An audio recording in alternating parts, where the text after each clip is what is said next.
With the appropriations chair starting this off, you figure we're going to be starting with some nerdy stuff. It is appropriate, I believe, that we're having this event in the Ryan office building.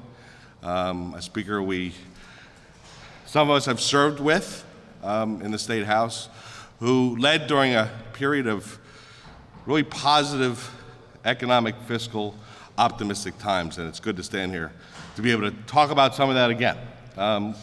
When we closed our budget last year in what was a very effective timeline, it seemed that the circumstances would be similar to the experiences of the last 10, because we were projecting our budget cycle in the following year a $1.3 billion fiscal deficit.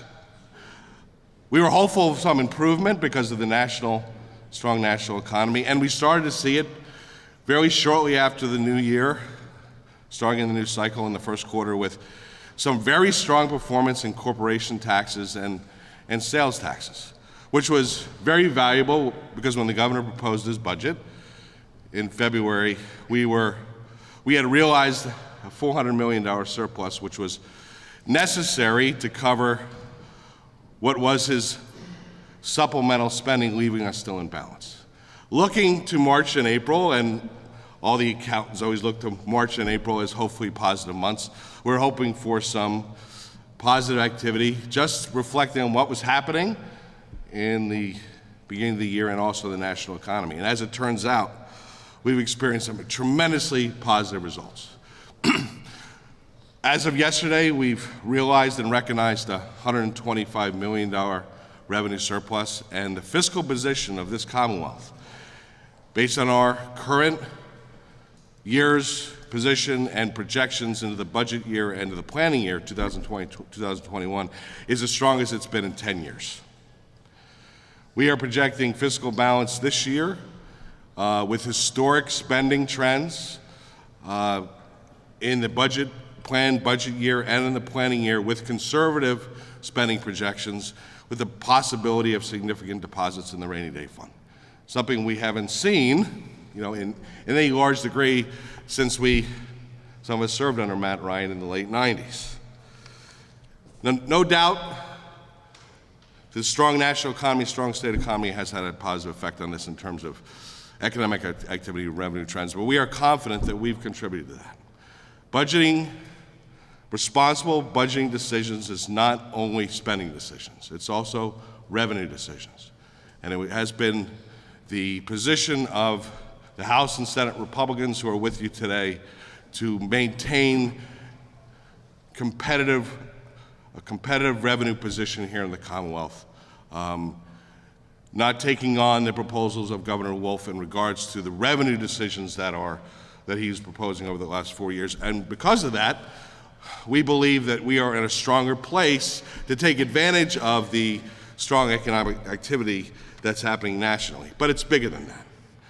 It's about a responsible fiscal strategy, which we've been promoting over the last 10 years, which includes keeping spending within and below the cost of living, making it a smaller piece of the overall fiscal pie and overall spending here in the Commonwealth. And the fact is, over the last 10 years, this group, House and Senate Republicans, have been able to make sure that the budgets that have passed have closed at $4 billion less than what the governors had originally proposed over the last 10 years.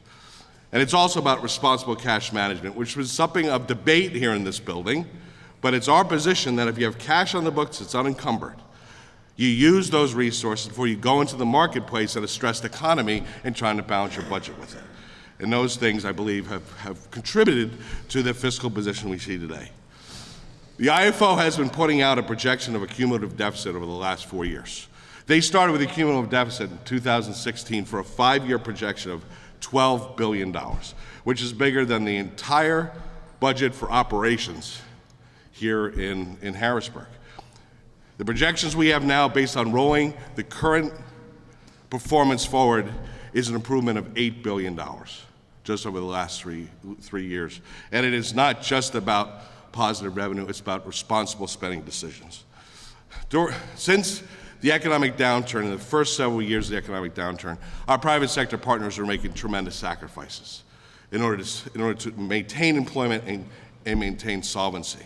And we've honored those difficult choices with difficult choices as well, and not looking to them to solve our problems. Now that things are expanding and they're creating employment and opportunities, we're now honoring them again with a solid fiscal position that will contribute to a positive economic situation here in the Commonwealth for the years ahead. So I wanted to thank all the members here today for their leadership here, and look forward to working with them as we close this year's budget. And we'll turn it over to Chairman Saylor. Thank you, Pat. I want to thank my colleagues who've joined us here from the House and the Senate today. We have been very fortunate over the many years, as Pat talked about, to have some great leadership in the House and the Senate. Senator Corman, Speaker Terzai, Speaker Pro Tem Scarnati, and of course Leader Cutler. And my colleagues who have, what we today have great news when you have an $828 million official estimate above where we had thought we would be. I want to drive home that it's important to set aside a good portion of this money to prepare for future years. After years of turbulent waters here at the Capitol and in our budget process, when it came to our budget, we must be responsible and save. Economic conditions shift rapidly, as we know in this country, and it's important that the Commonwealth be prepared for whatever those eventual realities are. The increase in revenue is a result of good, pro-growth policies that the men and women of the Senate and the House Republican caucuses have fought for many years. For years, we've talked about the need to raise taxes, not the Republican caucus, the other side and the governor. We fought that. And today, we have a budget balance after all these years with responsible budgeting and holding our spending below the cost of living with a surplus, because our caucuses have rejected the idea of increasing taxes. Today, we see that these pro-growth policies have resulted in a strong revenue collections, and our state has a record low unemployment of 3.9%. There's going to be a lot of talk about spending money. Anytime you have money, everybody wants to spend money. But we need to be cautious about that. One, you always need to be cautious here because everybody has all kinds of programs they want to spend it on.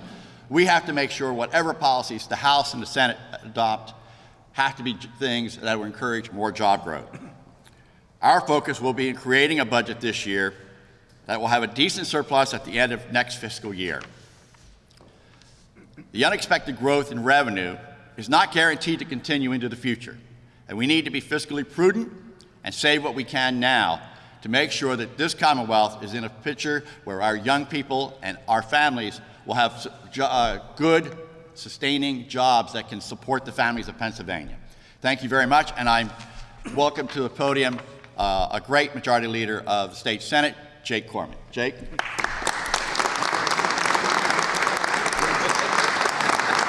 Thank you. Good morning. You know, in modern times in the Commonwealth of Pennsylvania, every time the state faced a recession, which then obviously has a blow to our revenues, it was responded by the legislature with a tax increase. You go back to the 70s under Schaap, 80s under Thornburg, 90s under Casey. In 2006, when we had a great recession, we took a different approach. That everyone else, both families and businesses, were doing with less because they had less. It was time for the state government to do with less. And so we took a different approach, did not raise taxes, and went on this fiscal process over the last decade trying to contain our growth of our budget and balance our budget in ways of responsibility without going back to the taxpayers and asking for more money. And under the leadership of Speaker Terzai and President Pro Tem Scarnati, we took a different approach, and it was a difficult approach.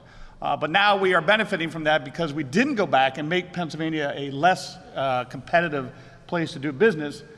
When the national economy did turn, we were prepared for it. And now we're looking at record unemployment, lower unemployment. We're looking at record payroll, record employment, and these are all great signs because we were prepared. Not only did we not raise taxes, we phased out the capital stock and franchise tax during that difficult time. So it was a complete different approach than ever been embarked on in Pennsylvania. And as I said, the Speaker and the Pro Tem and all the members of the Senate Republican and House Republican caucuses deserve credit for making those difficult choices. And today we are benefiting from that, and that's what this announcement's about. But I will just piggyback a little bit on what Chairman Saylor said. This is not the time to change the course. There will be certainly a lot of people in this building and outside this building will come to this building and say, you know what, now that you have money, you need to spend it on this, you need to spend it on that, you need to spend it on that. And that certainly will be the temptation. But I will caution everyone that we are still about 48th to 49th in the nation in reserves. And if we want to put ourselves in a position to have this growth and continue, we need to be cautious in our spending. We're still going to look to do a budget that spends less than what the governor proposed, and we're going to start building those reserves up again to a point where we're in a good financial situation. And even I met yesterday with Treasurer Torsella, obviously a Democrat, who strongly recommended that we really begin to build our reserves during this good time, and that is going to be the approach that we are going to take. So with that, it's a great day for Pennsylvania. It's a great day for the men and women on these stairs who have done the tough work to put us in a position to benefit from this great economy that our president has led over the last 3 years. And with that, let me turn it over to my good friend, the Majority Leader in the House, Brian Cutler.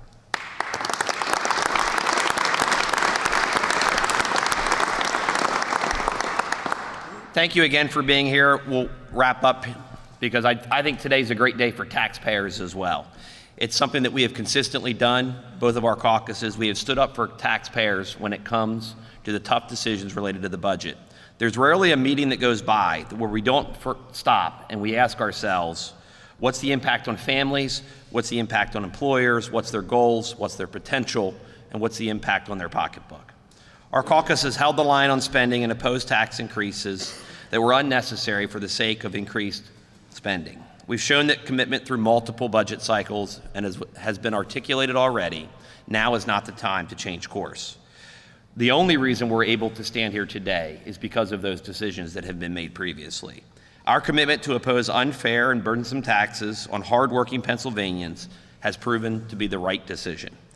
These revenue numbers, as highlighted by our Appropriations Chairman, are just one part of the impact of fiscal responsibility and sound policymaking.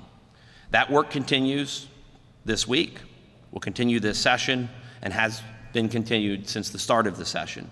That's why we're moving a series of initiatives to improve our regulatory environment. We're doing governmental reform in the House, trying to get rid of unnecessary portions of government that no longer serve a purpose. We're working to reduce the impact of state government on everyday life, so more Pennsylvanians can thrive in our state, choose to live here, choose to work here, and have family-sustaining jobs, and hopefully see even better revenue pictures far into the future. The men and the women standing here and the leaders that came before us got it right when we put the interest of the taxpayers first. And our work is not done. We will continue to do what is right for the taxpayers and continue to grow opportunities for everyone here in Pennsylvania.